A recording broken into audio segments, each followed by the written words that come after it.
आज आप एक ऐसी यात्रा पर निकलने वाले हैं जो आपको समय के सबसे गहरे रहस्यों तक ले जाएगी। यह है बाइबल की सच्ची घटनाओं का पूर्ण इतिहास, आदम के पहली सांस से लेकर यीशु के अंतिम शिष्य की आखिरी सांस तक। जब आप इस ऐतिहासिक घटना को सुनकर समाप्त करेंगे तो आप वही व्यक्ति नहीं रहेंगे जो आज हैं। परमेश्वर के वचन की शक्ति आपके हृदय में नई आग जलाएगी, लेकिन केवल तभी जब आप अपना दिल पूरी तरह खोल देंगे। यदि बाइबल आपके लिए एक पहेली बनी हुई है तो आज वह पहेली सुलझ जाएगी। यदि इसके पन्ने आपके लिए मूक लगते हैं तो आज वे बोलने लगेंगे। मुझे पूर्ण विश्वास है कि इस ज्ञान की ज्योति आपके अंधकार को चीरकर निकल जाएगी।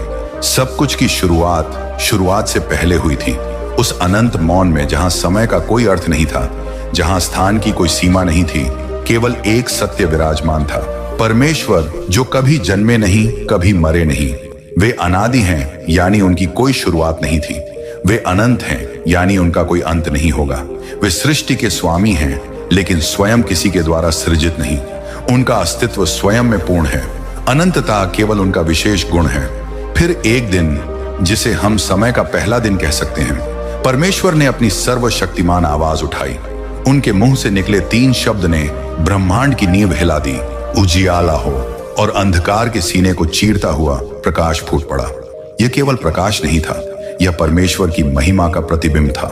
6 दिनों तक सृष्टि का महानतम कार्य चलता रहा।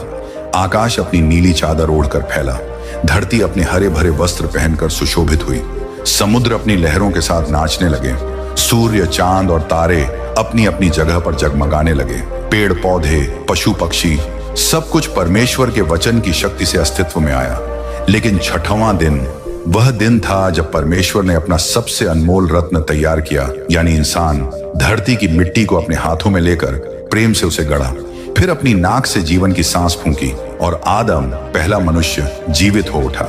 उसकी आंखों में परमेश्वर की छवि चमक रही थी, उसके चेहरे पर स्वर्गीय तेज था। फिर परमेश्वर ने कहा, आदम का अकेला रहना अच्छा नहीं। उन्होंने आदम पर गहरी नींद डाली, उसकी पसली से हव्वा को बनाया। जब आदम की आंख खुली और उसने हव्वा को देखा तो वह खुशी से चिल्लाया, अब यह मेरी हड्डी में से हड्डी और मांस में से मांस है। आदम और हव्वा पूर्णतः निर्दोष, शुद्ध और पवित्र थे। उनके मन में कोई दुष्ट विचार नहीं था, उनके हृदय में कोई पाप नहीं था।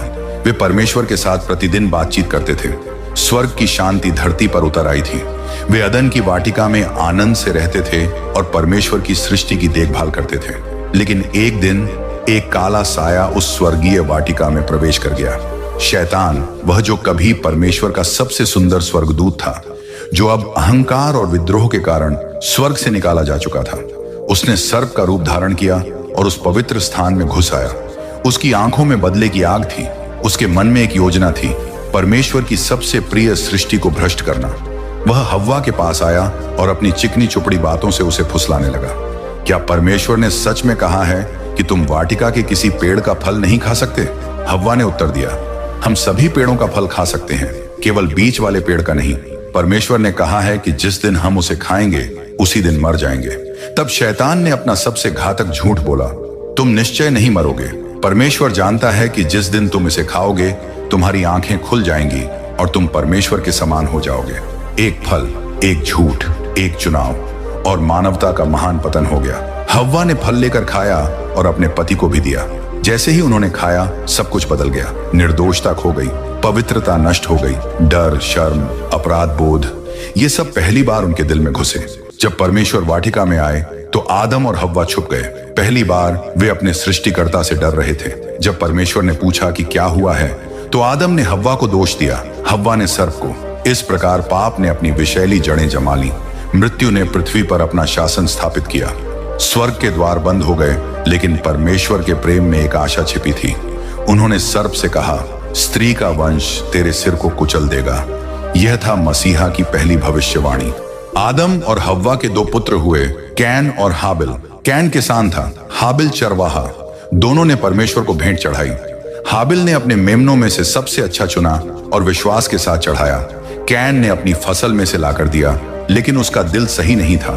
परमेश्वर ने हाबिल की भेंट को स्वीकार किया, लेकिन कैन की नहीं। कैन के मन में जलन की आग भड़की। भाई से भाई की शत्रुता, यह भी पाप का परिणाम था। एक दिन जब वे खेत में अकेले थे, कैन ने अपने भाई हाबिल पर हमला किया।